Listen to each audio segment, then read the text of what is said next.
B'siyata d'Ishmaya, que Kadosh Baruch Hu fasse que ce shiur soit pour la refouach lema de Shmuel Eliyahu ben Suzy Sarah et de mon cher papa Meir ben Simcha, ainsi que de tous les malades de Am Yisraël. Nous sommes dans Paradis Tzrak Ma'amar, la Medalet dans Purim, et nous commençons B'siyata d'Ishmaya. Je le dis à chaque fois, mais je ne peux pas faire autrement. C'est une proposition de shiur. Ça veut dire, je ne prétends pas dire que Zéa Kavana, c'est pas l'intégralité de ce qu'il a voulu dire le Paradis Tzrak. On réfléchit ensemble, on étudie ensemble. Vezicham le Yasuf Mizaram. Cette phrase est une expression empruntée au texte de la Megillah lui-même, la Megillat Esther. Zicham et leur souvenir, lo Yassouf ne se terminera pas, Mizaram, de leur descendance. Et nos Chachamim, de là apprennent, Afilu Bisman Shekol HaMoadim Yitbatlu, même au temps où toutes les fêtes s'annuleront, Purim lo Yitbatel. Purim ne sera pas annulé. Shenemar, d'où on le sait, parce que Zicham lo Yassouf Mizaram. Leur souvenir ne sera pas enlevé, ne se terminera jamais, Mizaram, de leurs descendants.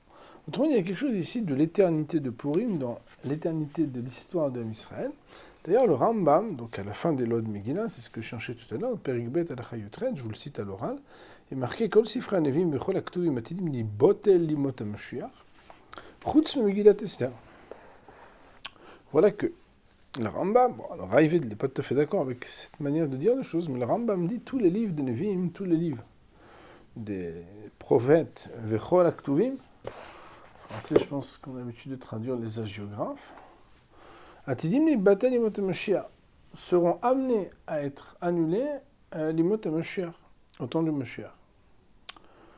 Chutz Megillat Esther, exception faite de la Megillat Esther. Verei kayemet kechamish achum shetorah keilchot shel Torah shebe'al peh shenam betelim leolam.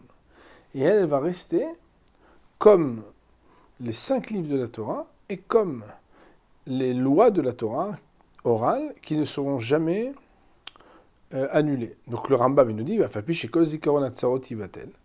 Et bien que tous les souvenirs de ce qui s'appelle les souffrances de Israël seront oubliées, seront annulées. Shenemar ki neshkechu atzarot harishonot v'chinisteru me'enai. Donc il y a un verset dans on va dire le Nevi'im qui dit que à la fin des temps, ça y est, toutes les tsarot seront oubliées puisqu'on aura la délivrance. Yemei Purim lo yibatlu. Donc c'est une halakha dans le Rambam, les jours de Purim ne seront pas annulés. Shneimar vimei Purim hael lo ya'avru mitoch hayodim bezicham lo Yasuf Mizaram. Donc il y a quelque chose dans les jours de Purim qui ne pourront pas être dépassés, délaissés des Juifs, et leur souvenir ne sera jamais enlevé de leur descendance. Et donc c'est ce sujet-là qui va être traité par le Rav Woutner. Il nous dit, le Rav Woutner, Ma'alach ha'inyanim bederech zeh. La manière avec laquelle les choses se déroulent, se développent, est la suivante. Autrement dit, comment comprendre qu'il y a quelque chose d'éternel dans Purim qui n'est dans aucune fête de la Torah? Un sujet quand même qui est spécial. Machal. Alors, mon Rav, il avait l'habitude de dire que normalement, un machal, c'est pour qu'après on comprenne mieux. Donc une parabole, c'est pour qu'on comprenne mieux que avant. Après, donc, on est la parabole. Des fois, en fait, c'est pas si simple. Parce que le machal, il est parabolique, et après, il faut faire le lien avec... Donc, machal ishne bnei adam. Il y a donc une parabole qui est qu'il y a 2 hommes, shenitztavu lakir anashim balayla, qui ont eu l'ordre de pouvoir reconnaître des personnes la nuit. Donc, on est dans la nuit noire, et ils doivent pouvoir reconnaître. Bon, des fois, par exemple, les chayalim, dans certains endroits, là, certaines tzomet, on ne va pas citer les endroits, mais on tzomet tapouar, enfin des endroits, on va dire, paumés, pour pas tapouar qu'une paumée, des endroits bien paumés, où là-bas, en fait, il y a des croisements un peu dangereux. D'ailleurs, il y a beaucoup de caméras, beaucoup d'ambiance et tout. Et bon, quelqu'un, il est là-bas la nuit, et ils doivent reconnaître des personnes la nuit. Aïchad, Alors il y a ces deux personnes. Il y en a, le premier, Idlikner, il a allumé une bougie. C'est une méthode. Veibit bifne anashim leoraner. Et il regarde avec la bougie, à la lueur de la lumière de cette bougie, il arrive à distinguer des personnes. Que de la kiret pneem pour essayer de reconnaître les visages. Là, Sheni loyaner. Mais le deuxième, lui, il n'avait pas de bougie. C'est un peu embêtant, reconnaître dans le noir sans bougie, comment on fait? Mais comme il a eu l'ordre absolu de devoir reconnaître les personnes, alors écoutez bien, il s'est entraîné lui-même à pouvoir discerner par ce qu'on appelle Tfinat Ena Dekala. Alors, je ne sais pas si vous connaissez ce concept. Tfinat Ena Dekala, c'est d'arriver dans Tviat Ain, c'est d'avoir quelque chose qui fait qu'avec l'œil, on arrive à reconnaître les choses. Par exemple, la Gemara dans Mamsi a dit Tviat Ain d'un Tamid Chacham, c'est que même sur quelque chose qui n'a pas de siman, si leur Tamid Chacham dit c'est à moi, alors on lui donne. Mais Tviat Aina, normalement, c'est quand on a quelque chose qui fait qu'on a réussi à capturer des détails qui permettent une reconnaissance visuelle. Mais la Gemara, elle a, de manière inédite, énoncé en utilisant le champ lexical de la vue ce qu'on appelle Tvi'at Ena Dekala, être capable d'avoir une reconnaissance vocale aussi précise que la reconnaissance visuelle. D'ailleurs, moi il m'arrive à la synagogue, quand des gens viennent faire la bracha de Birkat Torah avant de commencer à monter au Sefer, et que j'entends une voix que je ne connais pas, je me retourne. Pourquoi ? Pour associer la voix au visage. Je ne connais pas cette voix. Et souvent, si on ne connaît pas une voix, soit c'est que le visage est le même, mais que la voix est différente. À ce moment-là, on pose la question, est-ce que tu vas bien ? Est-ce que tu es triste ? Est-ce que tu es malade ? Est-ce que tu es fatigué ? La voix étant quelque chose d'extrêmement personnel.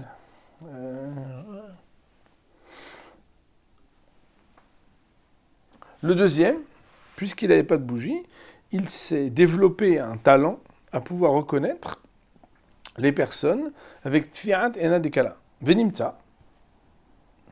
Et donc il se trouve, les Inena Brirut va Beirut, si on parle au sujet de la clarté et de la limpidité, Arishon Adif Minasheni, le premier qui a une vision, c'est plus clair ce qu'il a, puisqu'il voit clairement les visages. Donc il voit le nez, il voit les oreilles, la bouche, le sourire, les cheveux, il ne se trompe pas, quoi. C'est limpide. Share, Akarat Adam, Bechush, Areya, Yoter, Berura, Mesher, Akarat Adam, Bechush, Hashemia. Car voilà que la reconnaissance et le discernement d'un homme en utilisant le sens visuel est plus clair et limpide que la reconnaissance d'un homme par l'utilisation d'une reconnaissance sonore. C'est bien évident, Marie Rabotai, n'est-ce pas? D'ailleurs, nos Hachamim, même dans le langage de l'Halakha, nous disent Gdola Re'iya yoter min hashmi'a. Le fait de voir est toujours plus clair que le fait d'entendre. Des dayanim qui voient quelqu'un voler, ils n'ont pas besoin d'avoir des témoins, puisqu'il y a quelque chose de plus grand dans le fait d'avoir vu que dans le fait que deux personnes après viennent nous raconter et qu'on entende ce qui a été, bien évidemment. Donc, si on regarde sur, on va dire, la qualité, si on peut s'exprimer ainsi, du discernement, alors le discernement est plus distinct, plus clair, plus limpide, si on voit. Avalou Matzot, mais par contre, Yesh Lachini Adifut al Arishon, le deuxième, il a quand même aussi un avantage par rapport au premier. Pourquoi ? Parce qu'il s'est rendu habilité lui-même à avoir un talent nouveau, qui est de pouvoir entendre les voix de manière intelligente, les voix des hommes.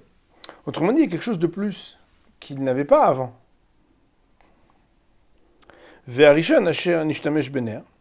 Et voilà que l'autre qui a juste utilisé une bougie, lui, il lui manque ce talent de pouvoir, avec une oreille, même les yeux fermés ou même dans le noir, pouvoir, chez la karate et des discerner et reconnaître les gens par l'écoute. On est bien d'accord, c'est une différence pshuta entre les deux hommes.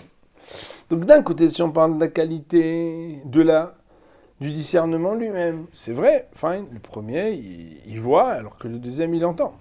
Mais d'un autre côté, le deuxième, par l'effort qu'il a fait, en fait, finalement, il s'est attribué une capacité à développer que son oreille est plus fine et plus perspicace. Il a un sens auditif qui est beaucoup plus développé. D'ailleurs, bon, Rav Botaï, pour avoir visité en famille le musée des aveugles en Israël, donc le Muséon Ivrim, d'ailleurs que je recommande à chacun d'aller visiter, c'est assez impressionnant. Donc on rentre dans un espace absolument obscur et on vit pendant 45 minutes dans un espace où on est d'ailleurs accompagné par des guides qui sont eux-mêmes aveugles, ou bien très malvoyants, et qui nous apprennent à découvrir le monde d'autres sens, c'est-à-dire le sens de l'ouïe. On touche, on essaie de discerner qu'est-ce qu'il y a, donc on met les mains contre le mur, etc. Et on peut comprendre que la précision et la capacité qu'un aveugle il a dans d'autres sens, notamment le sens du goût, le sens du toucher, le sens de l'odorat, le sens de l'ouïe, est de loin beaucoup plus grand que celui de quelqu'un qui a toutes ces capacités. Venimtsa, donc il se retrouve, Moray Barbotaï, que après, donc la nuit, elle dure un moment. Le gars, il a une mission de savoir reconnaître les gens la nuit. Donc, un, il le fait avec ses yeux, avec une bougie, l'autre le fait avec ses oreilles, sans bougie. Mais après cela, lorsque l'aube arrive, et que le premier donc va éteindre sa bougie. Ça y est, pourquoi? Parce que une bougie en plein jour, la Gemara elle dit à plusieurs endroits que ça sert à rien une bougie en plein jour. Tu ne verras pas ta bougie en plein jour. Okay. Donc il y a un moment où finalement cette lucidité, cette limpidité de la vue qui est aidée grâce à la luminosité assistée dans la nuit par la bougie, n'a plus lieu d'être, n'est-ce pas?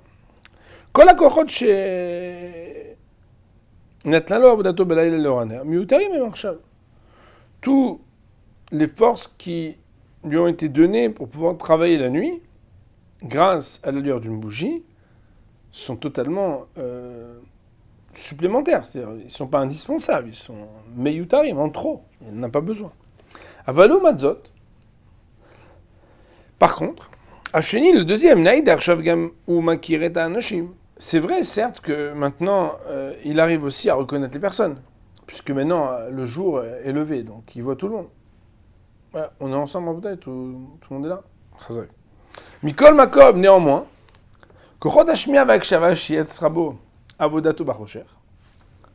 le développement de ce sens, d'avoir une audition très précise, qu'il s'est développé, pour lesquels il a travaillé durant la nuit, c'est une capacité qui va rester intégrale pour l'éternité. Donc le gars, en fait, même quand il fait jour, son oreille est développée malgré le fait que dans le jour, il n'a pas besoin d'utiliser cette oreille pour voir, pour discerner ce qu'il ne voit pas. Et dit Laurent, et voilà que, très intéressant, dans une année qui est embolismique, donc une année où il y a 2 mois de Hadar, la Gemara nous dit qu'on va lire la Megillah le 2e Hadar et pas le 1er Hadar. Et quelle est la raison? La Gemara dit dans Megillah, Mishum de Samchinan, Geulat Purim le Geulat Mitzrayim. Parce qu'on a un concept qui s'appelle Somchin Masmichin Geula le Geula. On vient adosser, on vient faire jouxter une délivrance à une autre. Autrement dit, il y a quelque chose dans Purim qui est de l'ordre de la Geoula, et il y a quelque chose dans Pessah qui est de l'ordre de la Geoula, dans un contexte historique et un développement différent, certes, mais plutôt que de faire en sorte que la Megillah soit lue le premier mois de Purim, un mois au milieu qui soit vide, et un deuxième mois donc de Nissan, un troisième mois qui est Nissan, qui est un mois de délivrance, il est préférable de prendre la lecture de la Megillah et de la mettre dans le deuxième mois pour qu'il y ait juste à côté une première Géoula de Purim à côté d'une Géoula de Pessah. C'est ce que la Gemara nous dit. Alors donc, il y a ici quelque chose qui fait qu'il y a un lien, un trait d'union que Chachamim voulait mettre entre la Géoula de Purim et la Géoula de Pessah. Il dit la chose suivante, le Rav Hutner. Valenu ladat. Et nous devons savoir Que de la même manière que la Géoula de Mitzrayim, elle a un Ochi à elle. Un Ochi, ça veut dire une révélation d'Akadosh Baruch Hu bien spécifique. Et c'est quoi? C'est que la première des 10 paroles, en français les gens disent les 10 commandements, peut-être mieux dire les 10 paroles, peu importe. En tout cas, la première des 10 paroles, c'est Anochi Hashem Elokecha. Et comment est-ce qu'on caractérise Anochi Hashem Elokecha? Comme d'ailleurs le souligne l'Even Ezra, on ne dit pas qui a créé le monde, qui a créé le ciel et la terre. On dit Asher Otseticha Meretz Mitzrayim, qui t'ait fait sortir d'Égypte. Donc il y a une révélation au moment du Sinaï, qui est l'aboutissement de la sortie d'Égypte, qui est qu'Akadosh Baruch Hu, en fait, il se révèle d'une certaine manière. C'est quoi? Asher Otseticha Meretz Mitzrayim. Donc il y a un Anochi qui est lié à Yetziat Mitzrayim, Kemochen Yeshla Gam le Geulat Mitzrayim, Geulat Purim Anochi Mushela. De la même manière aussi, certes différent, il y a pour la délivrance de Purim un Anochi qui lui est bien spécifique à elle, à la fête de Purim. C'est quoi ce Anochi? C'est pas Anochi Hashem Elokecha Asher Otzatira, mais c'est Anochi Aster Astir Panay. Moi, caché, je cacherai ma face. Pourquoi? La Gemara, tout le monde sait que la Gemara, si je ne me trompe pas, est dans Choulin. La Gemara dit là-bas Esther Minatora Minai, d'où on sait que Esther, elle a quelque chose d'être un pivot dans la Torah. Où est-ce qu'on voit une allusion au livre, à l'histoire, au déroulement de la période d'Esther et son dénouement dans la Torah? C'est parce qu'il y a un verset qui dit qu'à Kadosh Baruch Hu, il existe une manière avec laquelle il a ce qu'on appelle Esther Ponim. Esther Ponim, ça veut dire qu'il y a le voilement de sa face. Il y a des moments où il y a Gilui Ponim, Akadosh Baruch Hu révèle sa face. La présence est manifeste, et est ce qu'on appelle Esther Panim. Anochi, Akadosh Baruch Hu de dire Anochi, une manière de se révéler, Aster, Astir. Il y a une révélation qui passe par ce qui est voilé de la présence d'Hachem. Quand quelqu'un est voilé, il est bien présent, mais il est voilé. Il est présent pour celui qui arrive à peut-être... Bon, on va rien dire, on va attendre la suite. C'est peut-être tout le sujet. Kloimar, c'est-à-dire, il y a deux voies, deux manières pour l'Assemblée d'Israël de découvrir le Anochi. Le Anochi, c'est-à-dire la présence d'Akadosh Baruch Hu. Rappelez-vous, la nuit, discernée par la vision, par l'ouïe. Écoutez bien, à l'aider Geulat Mitzrayim, ça peut être fait par la délivrance de l'Égypte. Ve'od à l'aider Geulat Purim, mais aussi on peut révéler le Anochi, le découvrir, par la Geulat Mitzrayim, la délivrance de Purim. Akara, chaque Knesset d'Israël makira et Anochi Edis Mitzrayim. La capacité de reconnaître le Anochi, qui est par le biais justement de la sortie d'Égypte,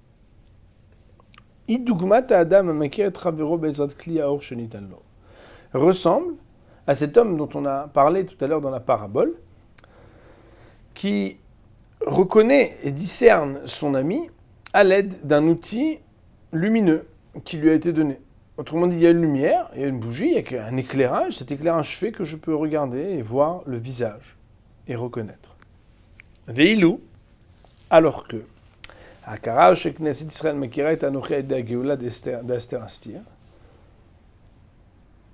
la reconnaissance grâce à laquelle l'Assemblée d'Israël peut reconnaître le Anochi dans ce qui s'appelle être la délivrance de type voilé, je me voile, donc là où quelque part il n'y a pas les mêmes outils d'éclairage que lorsqu'il y a les miracles de l'Égypte, lorsqu'on se trouve dans la période de Purim. Je vous rappelle que Purim, c'est aussi, dans la Megillah, il n'y a pas le nom d'Hachem explicitement écrit, n'est-ce pas? Il y a une manière qui pourrait malheureusement permettre à ceux qui ne veulent pas lire la providence d'Hachem, la possibilité même de voir ici une sorte de hasard, n'est-ce pas? Idugmat akara shadamakir chavero aledeshe limed tatzmo lakiro bezatrush acher milevatrush areya. Eh bien, la reconnaissance du peuple d'Israël pendant ce moment-là où les choses sont voilées ressemble à la manière avec laquelle cet homme dont on a parlé dans la parabole et qui lui n'avait pas de bougie peut reconnaître son ami par le fait qu'il a réussi à développer un autre sens. Ici, le Rav ne nous dit pas le sens de l'ouïe ou de l'écoute, mais autre chose que la vision. Ça veut dire qu'il y a quelque chose qui fait que on ne voit pas, mais on peut quand même saisir, sentir, reconnaître et discerner la présence. Umeata. Et dès lors, qu'on a placé cela, Namshir Akav al-A. On va tirer le trait un peu plus loin. Ça veut dire qu'on va essayer d'aller un petit peu plus loin de notre raisonnement. L'Irshi ala Mudashara. Lorsque le soleil se lève. Le soleil se lève, bien évidemment, le soleil se lève, dans la parabole, ça veut dire quelque chose. V'Hashemesh Tetse Bigvorata, et que le soleil va sortir avec toute sa puissance. Donc on est dans un moment de révélation, n'est-ce pas? On est dans un moment où il n'y a plus la même obscurité. Alors, chez le Gilou Yelokut, il y a Shivotaim Keorachama. Et que la lumière de la présence d'Hachem va être tellement de fois plus grande que la manière avec laquelle se révèle normalement la lumière du soleil. On parle donc de la lumière de la fin des temps.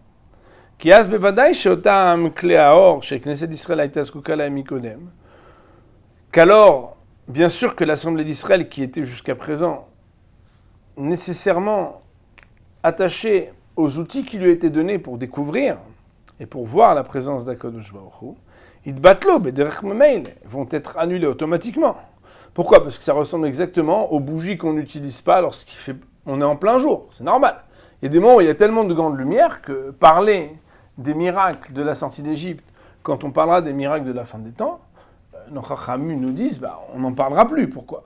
Parce que ça sera tellement grandiose, les lumières de la délivrance ultime, que finalement, les lumières de la Yetziat Mitzrayim, ils seront féodés, ils seront en dessous, ils ne seront pas considérés comme quelque chose qui était nécessaire. Alors à ce moment-là, Moraï Verabotay, la reine Kol HaMoadim Shem Zecher Yetziat Mitzrayim, c'est la raison pour laquelle toutes les fêtes qui sont en souvenir de la sortie d'Égypte,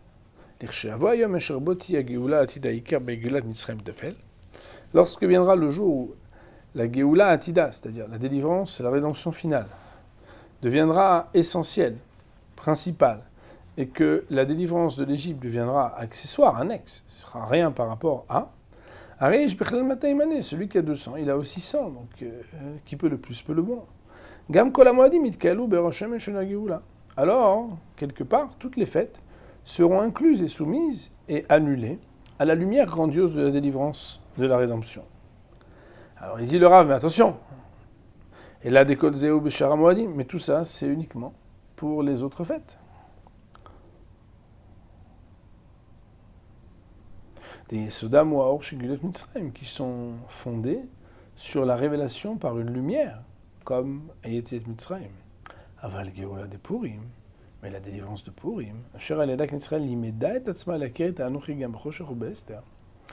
où l'Assemblée d'Israël s'est enseignée à elle-même, s'est formée, a développé le talent de pouvoir discerner le Hanochi même dans l'obscurité, par autre chose que la vision, parce qu'il n'y avait pas de vision, il n'y avait pas de présence manifeste.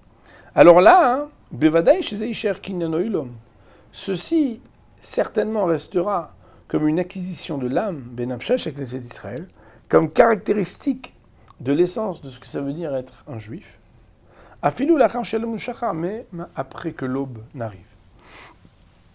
Et c'est ça qui dit le Rav, Kol hamoyadim betelim chutz mi Purim, toutes les fêtes seront annulées, à part Purim, Sheneemar vezicham lo yasuf mizaram, car il est dit, leur souvenir ne quittera jamais leurs descendants. Bon, alors, peut-être qu'il faut qu'on explique un peu, à notre niveau, bien sûr, parce que le moshol, la parabole, elle ne peut pas être réductrice. D'ailleurs, vous voyez bien que dans l'hyperbole, je ne sais pas comment on pourrait dire ça, de l'imshol, le Rav, il ne parle plus de l'ouïe. Il parle d'un sens supplémentaire. Donc on est médaillek, c'est marqué explicitement, il dit Limed et tatsmo leakir be'ezat rouch acher milevat rouch areya.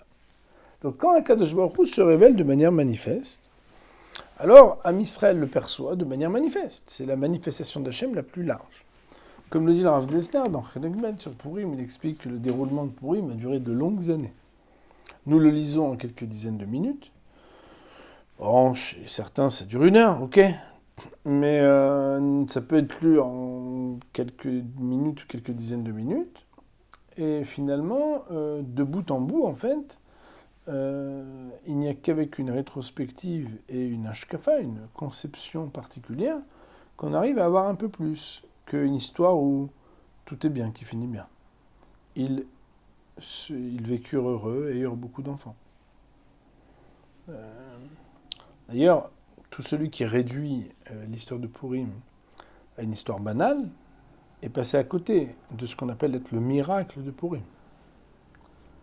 Megillat Esther, nos Chachamim nous disent d'ailleurs, c'est que Megillah vient du mot légalot, qui veut dire révéler, Esther, là où les choses sont cachées. Le Gaon de Vilna va d'ailleurs dire que ces fameuses Megillot dont vous connaissez, qui s'appellent Hamelech, alors moi, quelqu'un m'en avait offert une très belle pour le Beth Midrash, où en beaucoup de lignes, en fait, un peu comme un Sefer Torah, en haut de chaque paragraphe, dans le coin droit haut, donc ça veut dire au début de chaque paragraphe, il y a marqué Hamelech. Et le Gaon de Vilna va carrément dire que quand on dit Melech, c'est Melech HaHashverosh, et quand on dit Hamelech, le roi, ça fait allusion à Kadosh Baruch Hu. Mais son nom n'est pas explicitement écrit dans la Megillah.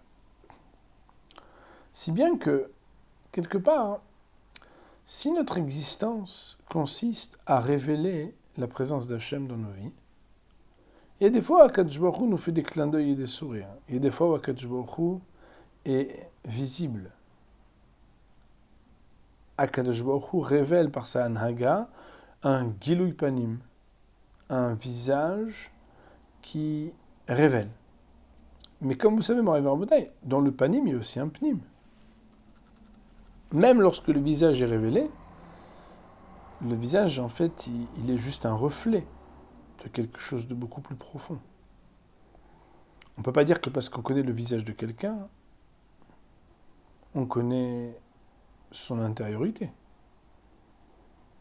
C'est impossible de dire ça. D'un autre côté, on pourrait dire, dans le mashal uniquement, dans le mashal, vous êtes d'accord, que dans le mashal, que celui qui connaît la voix de quelqu'un, sans même connaître son visage, il connaît quelque chose de lui. Il connaît même quelque chose de lui plus que celui qui connaît son visage, mais qui ne connaît pas sa voix, parce qu'il y a quelque chose de plus, de différent. Tu connais la voix, tu ne connais pas le visage. Celui qui connaît le visage, il ne connaît pas la voix. Quand après les visages sont révélés, celui qui voit le visage, il voit le visage. Mais celui qui connaît en plus la voix, il y a quelque chose qu'il est capable de comprendre dans la profondeur. Il a accès à quelque chose de plus. Il semble que le Rav ici nous explique que dans la relation qui a été créée, extrêmement active du Ham Israël, à chercher la présence d'Hachem, à chercher le discernement de la présence d'Hachem là où c'était l'obscurité. Et ils ont réussi à percevoir de manière perceptible, de manière, on va dire, palpable. Ils ont vu dans une obscurité parfaite qu'Akadosh Baruch Hu était bel et bien présent. Ils ont, même si ce n'est pas le langage qui est utilisé ici, réussi à voir une facette de la révélation d'Hachem, alors qu'ils auraient pu ne pas du tout le voir. Alors là, quelque part, même lorsque la lumière est grandiose et que finalement tout le monde accède à une certaine facette de la révélation de la présence d'Hachem, il n'en manque rien que celui qui connaît quelque part une facette cachée, dont lui est détenteur de ce décryptage, il garde, même lorsque tout le monde voit apparemment la même chose, quelque chose de plus qu'il arrive à discerner. Il dit le Rav, Venimtsa, il se retrouve donc des Yeshne Mine et Aharot. Il y a deux manières, il y a deux types d'éclairage. Achat shel Hashem Orli. Il y a un éclairage qui est Hashem Orli. Donc Hashem est une lumière pour moi. Biklaliou, de manière générale, Hashem est révélant, que je se révèle, il est une lumière pour moi. Ve'ashnia, et le deuxième, qui est un verset, je crois que je l'ai vu l'autre jour. Attendez, je vais vous dire où c'est exactement. Pardonnez-moi. Je ne peux pas dire de bêtises, Raz Shalom. C'est un verset qui est dans Micha, donc dans Miché en français, qui est chef Bachosh et Hashem Orli.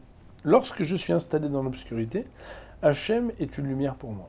Autrement dit, il y a Hachem est une lumière pour moi, et il y a lorsque je suis dans l'obscurité, Hachem est une lumière pour moi. C'est deux dimensions de la révélation de la lumière d'Hachem. C'est quoi? Adifuto shel Purimi, Dafka et Deharat amit noteset gam b'chosher. La singularité supplémentaire, la particularité dominante, plus grande à Purim, et particulièrement cet éclairage qui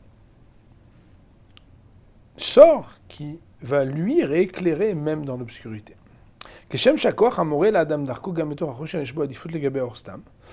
de la même manière que la lumière qui va dicter à l'homme le chemin à suivre, même dans l'obscurité, est plus grand que la force et la lumière qui l'éclairent dans la journée. Kemochen. Alors là, je vous demanderai votre aide, je ne sais pas ce que ça veut dire exactement, j'ai commencé à réfléchir, mais c'est un peu profond pour moi.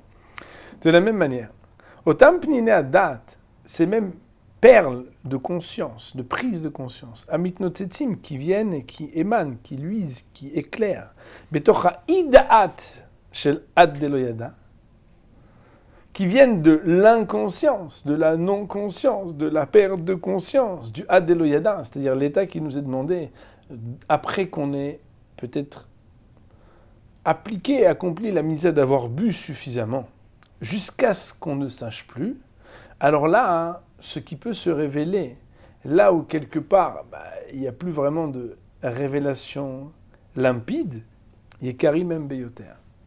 Ce sont les pierres précieuses les plus précieuses. Autrement dit, quelque part, on arrivera à Botaï, là où la conscience est consciente des éclairages, ce sont des éclairages qui sont éclairants, certes, qui sont lumineux, certes. Mais là où, quelque part, les éclairages sont au-delà de ce qui peut se dire de la perception limpide, donc quelque chose qui est au-delà de la conscience, ça, ce sont des éclairages qui sont en phase avec le niveau de perception qui est lié à ce qui se révèle à Purim, dans Anochi, Aster Astir, et dans l'application de ce qu'on appelle Ad Eloyada. On pourrait dire que lorsque les choses sont uniquement écrites et claires, lorsqu'elles sont comprises simplement, elles sont éclairantes, elles sont un certain type de lumière.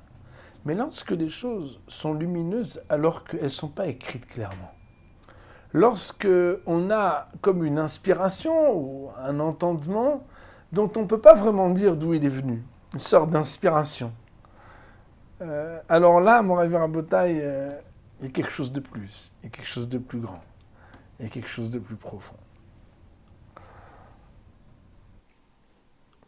Alors peut-être comme il dit notre ami, c'est certainement une bonne remarque, celui qui avant que les choses ne se révèlent, son rapport aux choses n'est pas que de se limiter à ce qui se révèle, mais d'aller plus loin que ce qui se révèle, d'aller être pas seulement le spectateur du révélé, l'applaudisseur du révélé, mais d'être dans la démarche du révélant, c'est-à-dire d'aller voir au-delà de ce qui se voit. Alors finalement, il se rendra compte que les perles les plus grandes de la perception ne sont pas celles qui sont perceptibles quand la lumière est manifeste, mais justement, lorsque on ne voit pas tellement clair, et pourtant on sent qu'on perçoit quelque chose. Et là-bas, la perception, elle est d'un autre type. La révélation est d'un autre type. Et ça, c'est quelque chose qui reste éternel chez celui qui s'est rendu apte et habilité à aller plus loin que de se suffire de la grande lumière pour que même dans l'obscurité, qui échev bachosher Hashem orli. On va dire Baruch Ni Le'olam Amen.